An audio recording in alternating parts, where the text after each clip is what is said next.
Salut à tous, bienvenue à cette dernière partie de la formation qui concerne la mise en page et l'impression.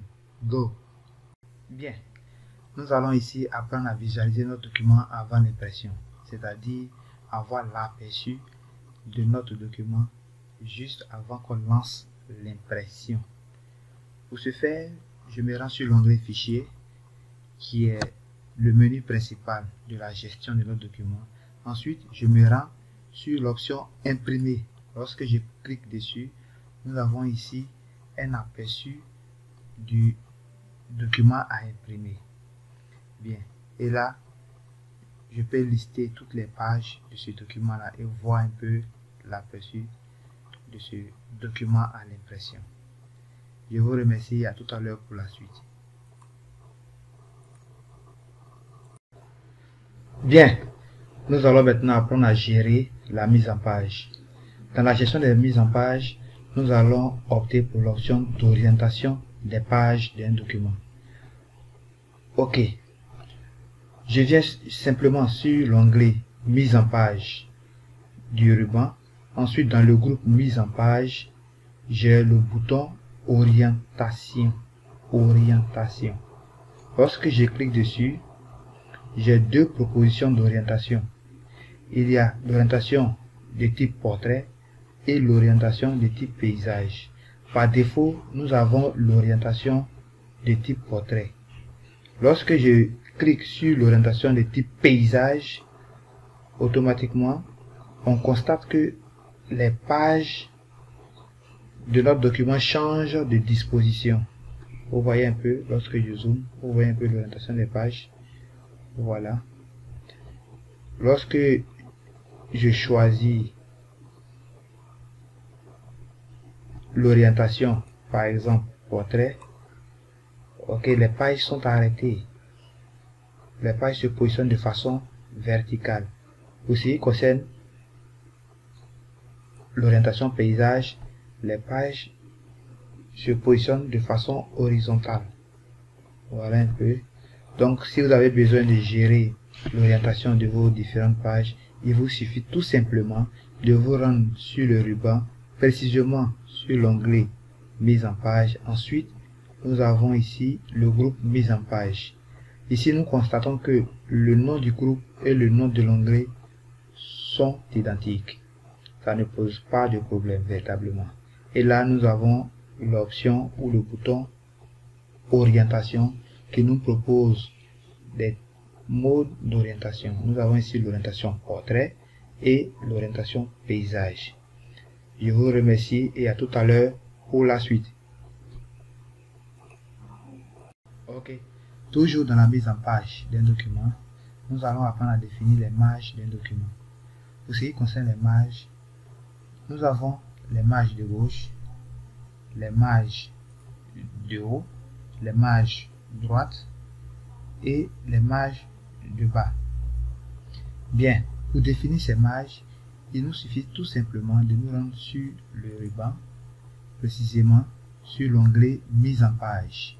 Lorsque je clique sur mise en page, je me rends directement dans le groupe mise en page et là, à l'intérieur, j'ai le bouton marge. Lorsque je clique dessus, je constate qu'il y a des marges qui sont prédéfinies, des marges proposées. Très bien. Et toutes ces différentes marges proposées là ont des valeurs différentes. Bien. Ici, par défaut, nous avons dernier paramètre personnalisé. Nous avons ici les marges normales. Lorsque nous cliquons dessus, nous constatons qu'ici, il y a eu changement au niveau des marges dans le document. Bien. Toujours sur le bouton marge, nous avons aussi les marges étroites. Lorsque nous cliquons dessus, nous constatons que la valeur des marges a été considérablement réduite. Ok. Ensuite, nous avons les autres types de marges. Mais pour ce qui concerne la personnalisation des marges, il nous suffit tout simplement de cliquer sur le bouton marge et de se rendre sur l'option marge personnalisée. Lorsque je clique sur marge personnalisée, j'ai une fenêtre qui apparaît, une fenêtre de mise en page. Et là, pour ce qui concerne cette partie de formation, il nous suffit tout simplement de définir les valeurs des différentes marges proposées. Ici, par exemple, pour ce qui concerne les marges du haut ou la marge du haut, nous pouvons définir une valeur personnalisée. C'est bon. Et pareil aussi pour tout ce qui est autre marge. Nous avons par exemple les marges de gauche dans lesquelles on peut définir des valeurs. C'est bon. Ainsi de suite pour les marges du bas et les marges de droite. Ok. Lorsque nous finissons de définir ces valeurs qui sont en centimètres, il nous suffit tout simplement de cliquer sur le bouton OK pour que ces valeurs ou ces paramètres puissent être pris en compte par le logiciel. Je vous remercie et à tout à l'heure pour la suite. Ah oui, toujours dans la mise en page d'un document, nous allons maintenant apprendre à insérer des sauts de page. Pour ce faire, je me rends toujours sur l'onglet mise en page du ruban. Ensuite, dans le groupe mise en page, j'ai le bouton saut de page. Et là, bien avant d'utiliser ce bouton, je me rends dans mon document et je positionne mon curseur à l'endroit exact où je souhaiterais appliquer le saut de page. Par exemple, ici, je vais vérifier toujours dans le document pour notre exemple. Je me rends par exemple ici à la fin de mon document. Et là, je souhaiterais à partir de cette fin-là insérer un saut de page. Le saut de page va me permettre d'atteindre une nouvelle page. Bien. Et là, je me rends encore sur l'onglet mise en page. Dans le groupe mise en page, j'ai le bouton saut de page. Et là, je clique directement sur ce bouton. Là, je constate que j'ai une liste déroulante. Dans la section saut de page, il y a différentes options. Et là, ici, j'ai l'option page. Page qui me dit que ici, je peux insérer simplement un saut de page. Lorsque je clique dessus, qu'est-ce que je constate? Je constate automatiquement que à partir de la fin de cette conclusion, je me retrouve directement sur une nouvelle page. Vous voyez qu'ici le curseur clignote sur la première ligne de la nouvelle page. Bien, j'espère que nous avons compris et je vous dis merci et à tout à l'heure pour la suite. Bien, pour finir, nous allons maintenant apprendre à gérer l'impression de notre document. C'est la dernière partie de cette formation initiation à Microsoft Word 2016. Ok, pour gérer déjà l'impression de notre document, je vais me rendre sur l'onglet fichier qui est, je le répète toujours, le menu principal de gestion de notre document. Ensuite, je me rends sur l'option imprimer. Lorsque je clique dessus, nous avons l'interface de paramétrage de l'impression qui apparaît. Déjà ici à droite, nous avons l'aperçu avant impression. Et là ici, nous avons le bouton imprimer qui va lancer l'exécution de l'impression. Nous avons ici le choix du nombre de copies des pages à imprimer. Et enfin ici, le choix de l'imprimante. Voilà, il vous suffit simplement pour choisir l'imprimante qui est connectée à votre ordinateur. Il vous suffit simplement de choisir ici le nom de votre imprimante. Ici, moi, j'ai pas d'imprimante connectée à mon ordinateur, raison pour laquelle vous n'avez aucun nom, n'est-ce pas? Ok, les noms qui sont proposés sont des noms de conversion.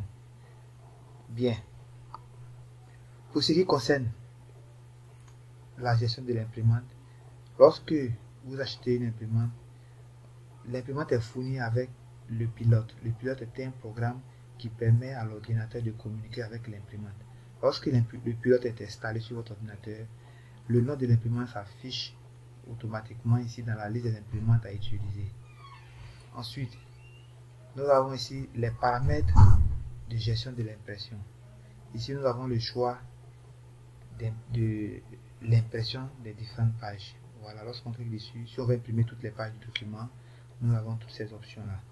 Voilà, imprimer la page active, c'est-à-dire la page qui s'affiche déjà à l'écran ici, dans l'aperçu. Est-ce que c'est cette page qu'on souhaiterait imprimer? Et ainsi de suite. Donc, nous avons un ensemble de paramètres que nous pouvons utiliser pour gérer notre impression. Voilà. Ensuite, ici, nous pouvons définir les numéros de pages. les niveaux de pages qui devront être imprimés. Ok, ensuite nous avons ici l'aspect recto ou recto verso. Donc ici à nous de choisir l'option ici qui nous va le mieux. Voilà, il peut nous arriver parfois d'avoir des imprimantes qui nous permettent d'avoir la fonctionnalité d'impression recto verso. Ok, ensuite nous avons ici des impressions par assemblée. Ici nous pouvons choisir d'imprimer des pages par groupe. Ok, ensuite ici nous l'avons déjà vu dans la mise en page. Nous avons ici le choix aussi de l'orientation de nos différentes pages. Nous avons l'orientation portrait et l'orientation paysage. Ok. Ensuite, l'un des aspects importants, c'est le choix du format du papier sur lequel sera imprimé notre document. De façon générale, nous utilisons le format A4. Le format A4 fait allusion au format qu'on utilise pour les papiers de RAM, par exemple. Bien, si vous voulez choisir un autre type de format, il vous suffit simplement ici de cliquer sur ce bouton et de faire le choix du format de votre papier que vous allez utiliser pour votre impression. Ok, ensuite nous avons ici les marges. Tout ça, ce sont des boutons qui sont positionnés déjà dans le ruban sur l'onglet mise en page, dans le groupe mise en page. Bien. Ok, ici nous avons l'option une page par feuille. Voilà, par défaut, une page correspond à une feuille. Voilà, si vous voulez utiliser 2 pages par feuille, c'est-à-dire que votre document va être réduit de sorte à ce que pour 2 pages, nous avons l'impression sur une seule feuille. Bien, et là, pour conseil, je vous recommanderais de lire déjà les intitulés des différents boutons, les titres des différents boutons, afin que vous puissiez savoir au moins le rôle de ces boutons là. Et ensuite, il est toujours important pour s'exercer à l'utilisation d'un outil informatique d'avoir l'outil premier qui est l'ordinateur et ensuite le logiciel installé sur l'ordinateur. Cela vous permettra de vous familiariser avec l'outil, d'apprendre, vous découvrirez encore d'autres options que vous n'aurez peut-être pas vues dans cette formation vidéo et ainsi de suite. Je vous remercie et à bientôt pour de nouvelles formations. À plus.